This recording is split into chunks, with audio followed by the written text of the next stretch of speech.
Hello everyone, this is chapter 6 and today we are going to learn about crafts and industries.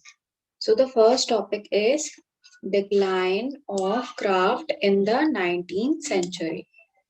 Craft or shilpa in Hindi include diversity of making terracotta, metal work, wood carving, ivory carving, stone carving, paper mash, basketry, matting, etc. इसमें ये बोला गया है craft जो हिंदी भाषा में शिल्पा के नाम से भी जाना जाता है, शिल्प भी कहते हैं. It includes a diversity of making different objects, right, by using the techniques of terracotta, metalwork, wood carving, ivory carving, etc. etc. में इन सारी टेक्निक्स के एग्जांपल दिए गए हैं. India has a rich and India has had a rich heritage of craft since Indus Valley civilization. तो इसमें ये बोला गया है कि इंडिया को शुरू से ही हेरिटेज में मिला है क्या, of craft. Rich heritage of craft है इंडिया के पास. कहाँ, कब से? इंडूस वैली सिविलाइजेशन से. Many of these craft assumed classical form while other continues as folk art. तो इसमें जो कुछ क्राफ्ट जो होते हैं वो क्लासिकल फॉर्म्स में जानी जाती हैं और कुछ आर्ट्स को हम फोक आर्ट भी कहते हैं. ठीक है. अब in the pre British era the artisan mainly cater to the needs of the village community while in big towns there were craftsman who were patronised by local rulers and nobles. इसमें अब ये बात बोली गई है जब British era से पहले, जब ब्रिटिश नहीं आए थे, प्री ब्रिटिश एरा था, तब क्या हुआ था, जो आर्टिशंस होते थे, जो कलाकार होते थे, वो विलेज या विलेज कम्युनिटी की नीड्स को केटर करते थे. उनके लिए अपना आर्ट बनाते थे, क्राफ्ट बनाते थे और उन्हें बेचते थे. इसी के साथ साथ जो बड़े टाउन्स में क्राफ्टमैन होते थे, वो जो लोकल रूलर्स हैं और नोबल्स हैं, उनके लिए आर्ट्स बनाते थे. ठीक है. These craftsmen also produce luxury goods for traders who sold them to other countries. इसी के साथ साथ जो क्राफ्टमैन थे वो जो ट्रेडर्स होते हैं, व्यापारी होते हैं, उनके लिए लग्जूरियस गुड्स बनाते थे, मतलब लग्जूरियस आर्ट बनाते थे जो कि वो व्यापारी जाके दूसरी कंट्रीज में बेच देते थे. There was a great demand for items like woolen, silk, cotton, textile, jute, salt, pepper, sugar, perfume, opium, spices, etc. in Europe. अब इसमें ये बात कही गई है कि इन सारी चीजों की बहुत बड़ी मात्रा में क्या थी, डिमांड थी. कौन से देश में? यूरोप में. The fine cotton clothes, especially the Dhaka muslin, were in great demand all over the world. और इसमें से जो फाइन मतलब बहुत ही बारीक बुने हुए कॉटन क्लोथ होते हैं, बहुत ही पतले, उनका पूरे और उसमें से एक एग्जांपल दिया गया है ढाका मुस्लिन क्लोथ जो होते हैं, उनकी डिमांड पूरे पूरे वर्ल्ड में थी. पूरे वर्ल्ड में उसकी बड़ी भारी मात्रा में डिमांड थी. There was a thriving shipbuilding industry during 17th and 18th centuries at Goa, Surat, Muslipatam, Satgaon, Dhaka and Chittagong. So एक और इंडस्ट्री थी जो कि थी शिप बिल्डिंग, शिप बनाना. वो इंडस्ट्री 17th और 18th सेंचुरी में इन सारी जगहों में काफी भारी मात्रा में फल फूल रही थी. ये इंडस्ट्री भी काफी फल फूल रही थी इन सारी जगहों.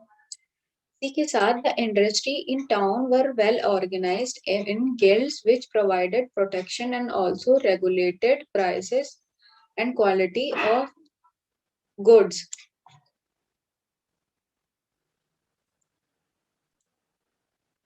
इसमें ये बोला गया है that industry in town were well organised in guilds या association which provided protection and also regulated prices and quality of goods.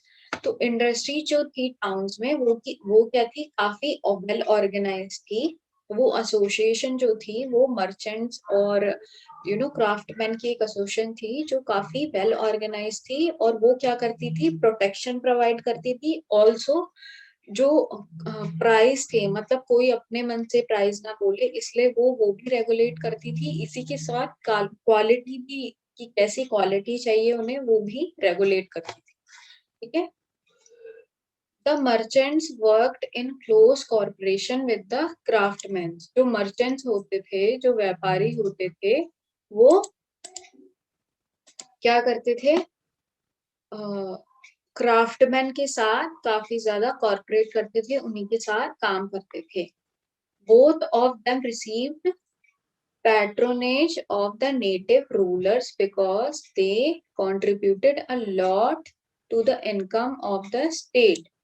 तो जो मर्चेंट्स और क्राफ्टमैन थे, ये इन दोनों को, तो जो both of them receive patronage, तो जो ये क्राफ्टमैन और मर्चेंट्स होते थे, इन दोनों को फंडिंग प्रोवाइड होती थी। किसके द्वारा? नेटिव रूलर, जो वहां पे रूल कर रहे हैं उस जगह पे, उनके द्वारा। क्योंकि इन्हीं इन्हीं लोगों के द्वारा क्या होता था, स्टेट को, उस देश को काफी ज्यादा इनकम होती थी। ठीक है। Indian textile were quite popular in European market and were exchanged for gold and silver. तो जो इंडियन टेक्सटाइल था, वो काफी ज्यादा पॉपुलर था, कहाँ पे? यूरोपियन मार्केट में। और उसके बदले उन्हें क्या मिलता था? इंडिया को गोल्ड एंड सिल्वर दिया जाता था। ठीक है। The chief industry in India was the weaving of cotton, silk and wool. तो जो मेन जो इंडस्ट्री थी इंडिया की, वो थी वीविंग, बुनना। क्या चीज? कॉटन, सिल्क और वूल को। ठीक है। Outside Bengal, Lucknow, Ahmedabad, Nagpur, Madurai were important centres for cotton industry. तो इन सारी जगह पे जो था, ये इम्पोर्टेंट सेंटर्स थे, मतलब यहाँ पे मेनली कॉटन इंडस्ट्री का काम होता था। And fine shawls were manufactured in Punjab and Kashmir. तो जो फाइन शॉल्स होती थी, शॉल जो होती है, हम ओढ़ते हैं ठंडियों में, उसका काम कहाँ होता था? पंजाब और कश्मीर में। ठीक है। इसी के साथ brass, copper and bell metal wares were manufactured at over all over India, notably at Banaras, Tanjore, Pune, Nasik and Ahmedabad। तो brass, copper and bell metal के जो प्रोडक्ट्स होते हैं, जो भी पॉटरी होती है, वो कहाँ पे मैन्युफैक्चर होती थी? ऑल ओवर इंडिया में होती थी, बट ज्यादा से ज्यादा कहाँ पे होती थी? बनारस में, तंजौर में, पुणे में, नासिक में और अहमदाबाद में। ठीक है। Jewelry, stone carving, filigree work in gold and silver, and artistic work in marble, sandalwood, ivory, and glass formed other important industry। इसी के साथ ज्वेलरी या स्टोन क्रेविंग और फिलिग्री वर्क वो होता है कि गोल्ड और सिल्वर की पतली वायर से जो काम करा जाता है, उसको हम कहते हैं फिलिग्री वर्क। ठीक है। गोल्ड और सिल्वर वायर्स इसमें यूज होती हैं और बहुत ब्यूटीफुल आर्ट बनाई जाती है। ये भी सारी क्या थी? अदर इम्पोर्टेंट इंडस्ट्री थी। मतलब इंडिया में इतनी सारी चीजों से ये रिच था। इंडिया काफी इतनी सारी आर्ट से रिच था। In addition there were various other miscellaneous art and craft such as tannery, perfumery, paper making etcetera. इसी के साथ और भी अदर वेराइटी की वेरियस जो आर्ट और क्राफ्ट थे, सच एज टैनरी। टैनरी एक प्रोसेस है लेदर बनाने का, जो एनिमल की स्किन से बनाया जाता है। इसी के साथ परफ्यूमरी, फिर paper making etcetera. So all the said industry of craft decayed with advent of the British rule owing to the following factors। तो जो भी ये सारी इंडस्ट्रीज थी और क्राफ्ट था, ये धीरे धीरे डिकेड होने लग गया, खत्म होने लग गया, डिकम्पोज होने लग गया। क्यों? जैसे ही एडवेंट ऑफ ब्रिटिश रूल, मतलब जैसे ही ब्रिटिश रूल की शुरुआत हुई इंडिया में। और इसके लिए कुछ फैक्टर्स रिस्पॉन्सिबल हैं, जो कि ये दिए गए हैं। So the first reason for the decaying of industry was the Industrial Revolution in England. Industrial revolution in England caused production on a large scale. It ruined the Indian craftsmen and led to the decline of different handicraft in the 19th century. अब जो industrial revolution हुआ था England में, उसने क्या करा कि जो उनका प्रोडक्शन था वो काफी भारी मात्रा में, काफी लार्ज स्केल में होने लगा. इसी के साथ इट रून्ड द इंडियन क्राफ्टमैन. तो इंडिया का जो क्राफ्टमैन था वो ये चीज उसके लिए काफी क्या हुई, हानिकारक हुई, क्योंकि उससे जो इंडिया के जो हैंडीक्राफ्ट थे उसमें काफी ज्यादा डिक्लाइन आ गया. और ये कौन सी सेंचुरी की बात है, 19 सेंचुरी की. क्योंकि इंग्लैंड में अब क्या हो रहा था, प्रोडक्शन बढ़ रहा था. इससे क्या हुआ, जो इंडिया के जो क्राफ्ट की जो डिमांड थी वहां वो कम हो गई और इससे इंडियन क्राफ्टमैन को काफी क्षति पहुंची. ठीक है. The machine made articles were cheaper, more durable and abundant. Indian textile could not compete with the imported mill made cloth. तो जो मशीन मेड आर्टिकल्स जो होते थे, जो भी प्रोडक्ट होते थे वो काफी चीपर होते थे और ड्यूरेबल होते थे. इसी के साथ अबंडेंट होते थे. तो वो काफी सस्ते होते थे और काफी दिनों तक चलते थे. इसी के साथ वो काफी ज्यादा भारी मात्रा में मिल जाते थे. इसी के साथ Indian textile could not compete with the imported mill made clothes. तो इंडियन टेक्सटाइल था वो compete नहीं कर सकता था जो कि मिल मेड क्लोथ थे, फैक्ट्री मेड जो क्लोथ होते थे उनसे. ठीक है. सेकंड है English competition. The unfair competition of manufacturers in England. The unfair competition of manufacturers in England led to the ruin of weavers in Bengal.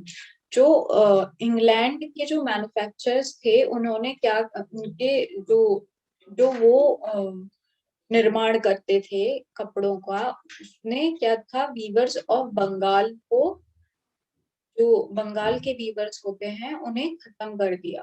ठीक है. इसी के साथ cotton and silk good exported by East India Company became popular in England.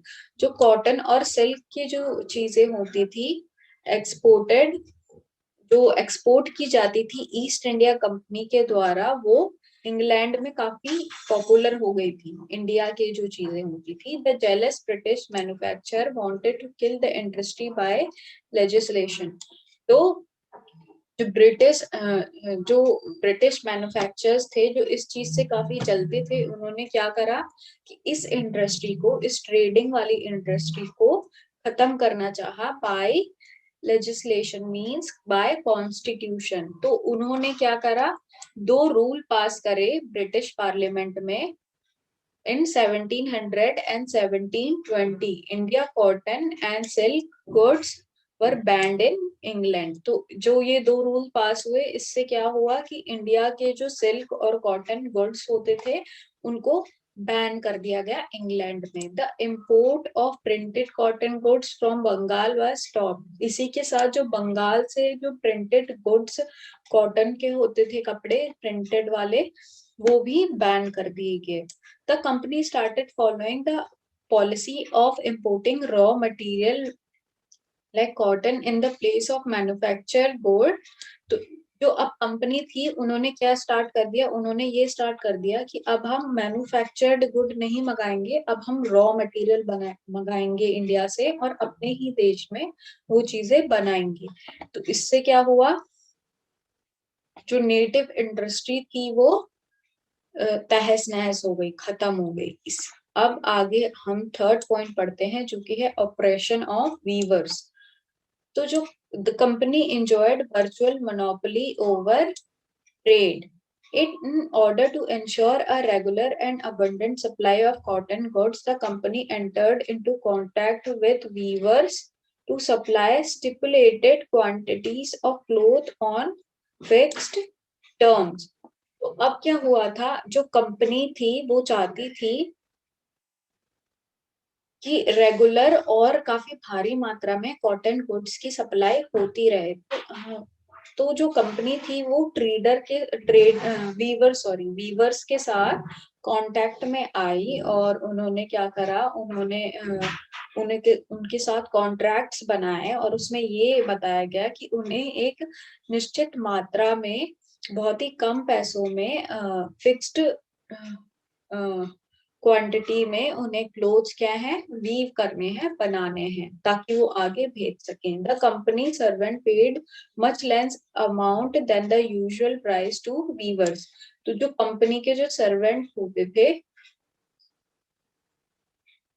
उन्होंने क्या करा, उन्होंने जो निश्चित मात्रा होती थी पैसों की उससे बहुत कम पैसे दिए जाते थे वीवर्स को, बुनकरों को। A great number of weaver deserted their profession. इससे क्या हुआ कि बहुत सारे वीवर्स ने अपना प्रोफेशन त्याग दिया, उन्होंने ये काम छोड़ दिया।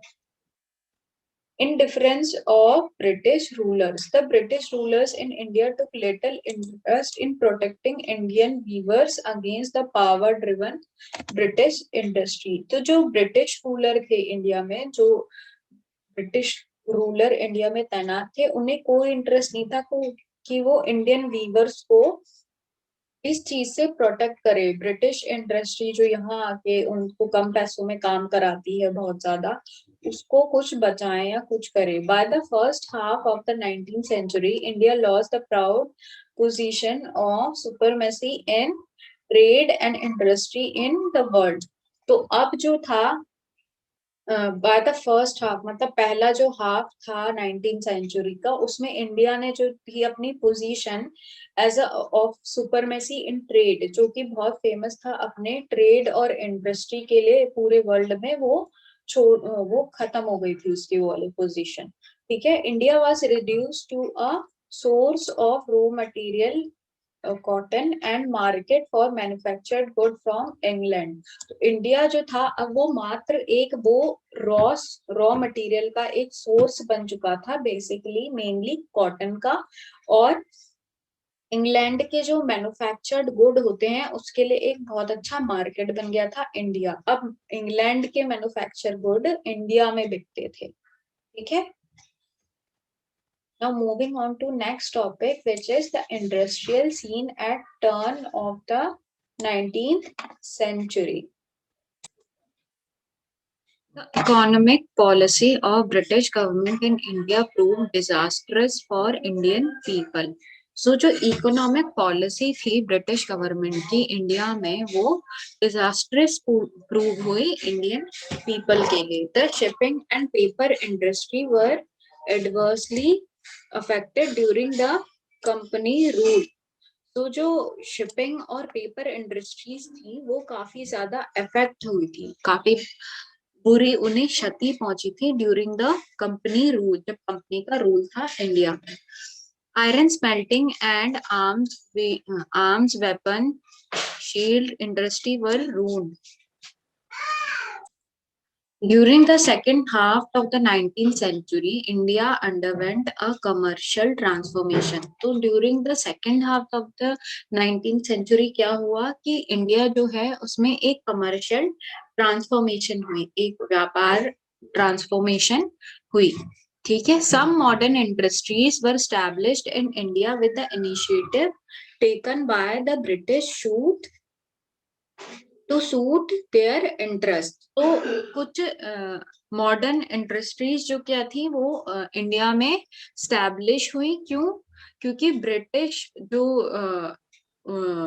सरकार थी इंडिया में, उन्होंने इनिशिएटिव लिया था और ये वो इंडस्ट्री थी जो उनके लिए लाभदायक थी, जो उनके इंटरेस्ट में थी, वही इंडस्ट्री को इन्होंने स्टैब्लिश करा इंडिया में। Later Indian businessman and entrepreneurs also began investing in factories. इसके बाद जो इंडियन बिजनेसमैन थे और एंटरप्रेन्योर्स थे, उन्होंने भी इन्वेस्ट करा इन्हीं फैक्ट्री में। These factory did not help in the economic advancement of the countries. But जो ये फैक्ट्रीज थी, इन्होंने कोई मदद नहीं करी इंडियन इकोनॉमी में उसे बढ़ाने के लिए।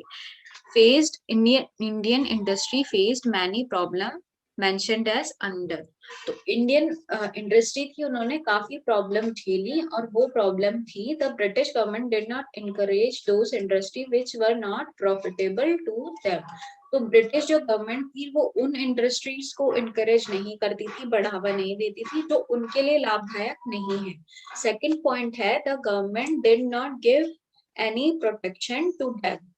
तो जो गवर्नमेंट थी वो इन इंडस्ट्रीज को कोई प्रोटेक्शन नहीं देती थी। The railway freight charges were high. तो रेलवे के जो चार्जेस थे सामान इधर उधर करने के, वो काफी हाई थी। The British imposed high tariffs on Indian goods till 1930। जो ब्रिटिश के उन्होंने बहुत ज्यादा tax, tariffs you can say tax, high tax लगा रखा था किस पे? इंडियन गुड्स पे। कहाँ, कौन से सन तक? 1930 तक। There were no facilities for providing technical education which was required for industrial growth. तो इंडस्ट्री के लिए उसके अच्छे फलने फूलने के लिए क्या इम्पोर्टेंट होता है कि टेक्निकल एजुकेशन हो, जिससे इंडस्ट्री का आगे और ग्रोथ हो, लोगों को सीखने को मिले, पर इसका कोई सुविधा नहीं थी। ठीक है। The British government did not encourage the development of heavy industries like steel, heavy machinery, etc., which was essential for industrialization. तो जो ब्रिटिश गवर्नमेंट थी वो हैवी इंडस्ट्रीज जो होती हैं, जैसे स्टील की इंडस्ट्री होती है और मशीनरी की इंडस्ट्री होती है, उसको कोई भी बढ़ावा नहीं देती थी, जो कि बहुत जरूरी होती है कि देश में इंडस्ट्रियलाइजेशन हो। Next point is growth of modern industry. The British government gave priority to jute, cotton mills and coal mining industry. तो जो ब्रिटिश गवर्नमेंट थी वो किसे प्रायोरिटी देती थी? जूट की और कॉटन टेक्सटाइल और कोल माइनिंग की इंडस्ट्री को। ठीक है। इसके साथ the first jute mill was set up with British capital at Rishra in Bengal. जो पहली जूट की मिल थी वो कहाँ पे सेटअप हुई थी? वो सेटअप हुई थी ब्रिटिश ब्रिटिश कैपिटल द्वारा सेटअप हुई थी। कहाँ पे? रिशरा में, जो कि बंगाल में है।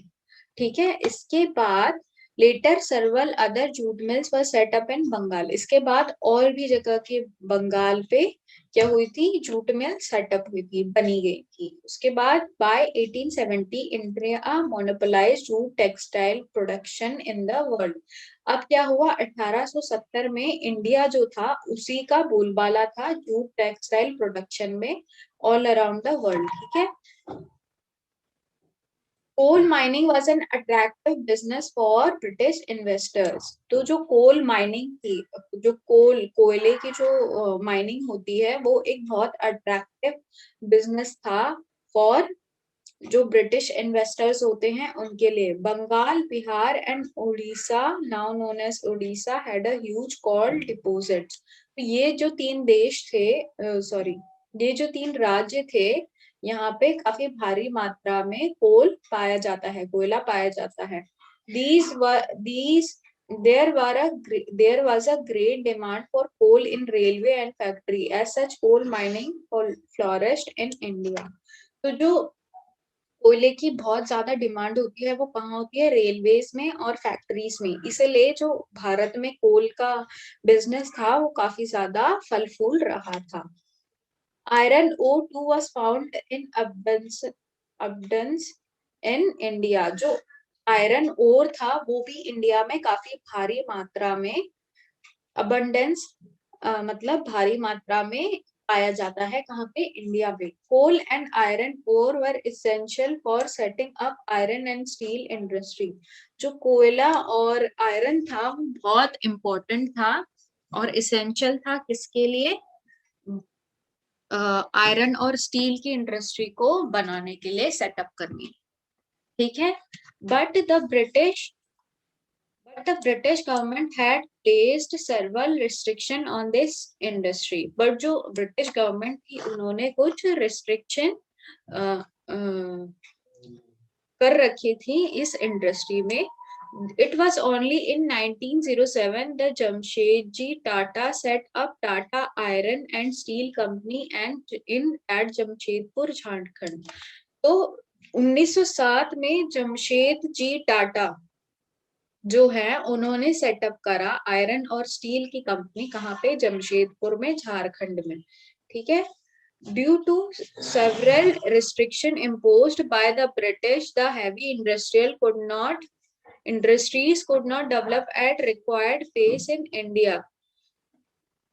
पर जो कुछ रिस्ट्रिक्शन थी imposed by the British government, the heavy industry could not develop at required pace in India.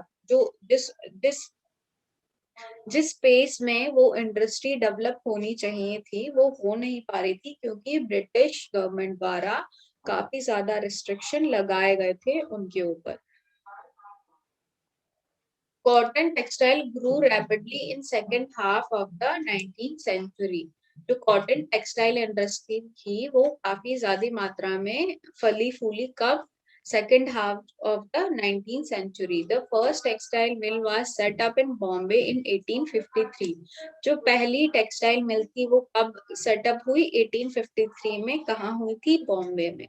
ठीक है। Later many textile mill were set up in various centres including Nagpur, Solapur, Ahmedabad, Madras, Bengal, Punjab etcetera. By the turn of the century, just before World War One, India ranked fourth among the textile producing country in the world. अब इसी के बाद बॉम्बे में setup होने के बाद और भी जगह टेक्सटाइल इंडस्ट्री सेटअप हुई, जो इन सारे जगहों पे जो यहाँ पे नाम दिए गए हैं इधर पे। और इसी के साथ by the turn of the century, just before world war first के बाद, इंडिया जो था वो चौथे रैंक में आया था टेक्सटाइल प्रोड्यूसिंग कंट्रीज में, मतलब उसका नंबर चौथा था। The textile industry was mainly run by Indian entrepreneurs. तो जो टेक्सटाइल इंडस्ट्री थी इंडिया में वो इंडियन एंटरप्रेन्योर्स ही द्वारा चलाई जा रही थी। Sugar industry too grew rapidly in 1930 because the raw material grew in abundance in the country. इसी के साथ जो शुगर इंडस्ट्री थी वो 1930 में भी काफी भारी मात्रा में फल फूल रही थी, क्योंकि जो रॉ मटेरियल था वो काफी भारी मात्रा में इंडिया में प्रोड्यूस हो रहा था, ग्रो कर रहा था, क्योंकि इस इंडस्ट्री को चाहिए था। Later mineral industry like salt, mica, salt, pepper, and chemical industries like paper, matches, glass and cement also developed in the country. अब इसी के साथ mineral industry जो है salt और mica, saltpeter और chemical industry like paper, matches, glass and cement also developed in the country. Beside agro-based industry like etc. इसी के साथ एग्रीकल्चर बेस्ड जो इंडस्ट्री है जिसमें राइस, फ्लावर, टिम्बर एक्सेट्रा, वो भी काफी भारी मात्रा में फल फूल रहा था। और ये सब कब हो रहा था, 1930 में। Now key features of the development of modern industries in India. Modern industry led to unemployment of thousands of craftsmen and artisans of India. तो इसका पहला पॉइंट ये है कि जब मॉडर्न इंडस्ट्री आने लगी इंडिया में तो इसने क्या करा कि थाउजेंड्स ऑफ क्राफ्टमैन और आर्टिसंस जो हैं इंडिया के, उन्हें अनएम्प्लॉयड कर दिया, उन्हें बेरोजगार बना दिया। ठीक है। Industrial development in India was lopsided as industry were localized by few cities. As such, there was no balanced regional development. There was a dominance of foreign capital. Banking too was in hands of British. The British monopolized the external trade too. तो एक क्या था कि जो foreign जो capital थी, foreign का जो पैसा था वो डोमिनेट करता था कहाँ को, इंडिया को। और बैंकिंग जो थी इंडिया की वो भी ब्रिटिश के हाथों में थी। इसी के साथ जो एक्सटर्नल ट्रेड जो होता है, जो बाहरी व्यापार जो होता है, वो भी ब्रिटिश का ही वहां पे क्या था, उन्होंने मोनोपोलाइज करा हुआ था, उन्हीं का वर्चस्व था। Heavy industry were largely neglected. machinery and technology had to be imported, it meant complete dependence on other countries. Heavy industry जो थी वो बहुत बड़ी मात्रा में नेग्लेक्ट की जाती थी, इसी के साथ मशीनरी और technology had to be imported, और मशीनरी जो भी है, टेक्नोलॉजी जो भी है, वो बाहर से मंगाई जाती थी, यहाँ नहीं बनती थी वो मशीन्स वगैरह, वो बाहर दूसरे देश से मंगाई जाती थी। इसीलिए क्या हुआ कि इस हम जो इंडिया जो है वो दूसरी कंट्रीज में निर्भर करता था कि उन्हें मशीनरी और टेक्नोलॉजी बाहर से मिले। Plantation industry was wholly owned by the foreigner, जो प्लांटेशन इंडस्ट्री है वो सिर्फ फॉरेनर्स के ही हाथों में थी। All the profit went to foreigners, और जितना भी प्रॉफिट होता था उससे वो फॉरेनर्स को होता था। As there was a drain of, the British gave a stepmotherly treatment to indigenous industries. जो ब्रिटिश थे वो स्टेप मदर वाली ट्रीटमेंट देते थे, कौन से? नेटिव इंडस्ट्रीज को। जो इंडिया की नेटिव इंडस्ट्रीज थी उनको वो बहुत बुरी तरह उनके साथ ट्रीटमेंट करते थे, उनकी कोई मदद नहीं करते थे। They did not encourage Indian industries, वो इंडियन इंडस्ट्रीज को बिल्कुल भी एनकरेज नहीं करते थे। हाई फ्राइट पर चार्ज फ्रॉम इंडियन गुड्स, तो भारी मात्रा में जो शिपिंग टैक्सेस होते हैं वो भी इंडियन गुड्स पर लगाए जाते थे। The free trade policy did not benefit the Indian manufacturers, तो जो फ्री ट्रेड पॉलिसी जो है वो इंडियन मैन्युफैक्चरर को क्या बेनिफिट नहीं करती थी। As they could not face competition from the British, क्योंकि वो ब्रिटिश जो राज है उनके साथ कंपटीशन फेस कर ही नहीं सकते थे। The British did not provide the benefit of banking, loan, insurance etcetera to Indian industry, technical education too was lacking, तो जो ब्रिटिश था वो कुछ प्रोवाइड नहीं करते थे, जो भी फैसिलिटीज होती हैं जैसे बैंकिंग हो, लोन हो, इंश्योरेंस हो इंडियन इंडस्ट्रीज को, इसी के साथ उन्हें कोई भी टेक्निकल एजुकेशन नहीं मिलती थी इंडिया को। As a result of industrialization, two new social classes emerged in India, the capitalist and the worker. The gulf between the two classes widened. तो जो इंडस्ट्रियलाइजेशन हो रहा था इसने दो बहुत बड़े क्लास को यहाँ पे बांट दिया, दो क्लासों में बांट दिया। इसमें था जो कैपिटलिस्ट, जो काम कराता था, जो प्रोवाइड कराता था, इसी के साथ जो है वर्कर्स। फर्स्ट था कैपिटलिस्ट, दूसरा था वर्कर, और इसमें जो डिस्टेंस था वो बहुत ज्यादा बढ़ता गया। ठीक है। Industrialisation gave rise to migration of population from the rural area to urban areas. Industrialisation जो है उसने माइग्रेशन को बढ़ावा दिया, कहाँ से? रूरल एरिया से। अब ज्यादा से ज्यादा लोग माइग्रेट कर रहे थे और अर्बन एरियाज में जाके बस रहे थे। Big industry cities began to be overcrowded, जो बड़ी बड़ी सिटीज थी, इंडस्ट्रियल सिटीज थी, अब वो ओवर क्राउडेड हो रही थी, वहां लोग बढ़े जा रहे थे। It created problems of housing, sanitation in the cities. इसमें क्या क्या प्रॉब्लम पैदा कर ली? सैनिटेशन की और हाउसिंग की, घरों की जो प्रॉब्लम है वो होने लग गई। The slow pace of industrialisation in India resulted in backwardness of economy of the country.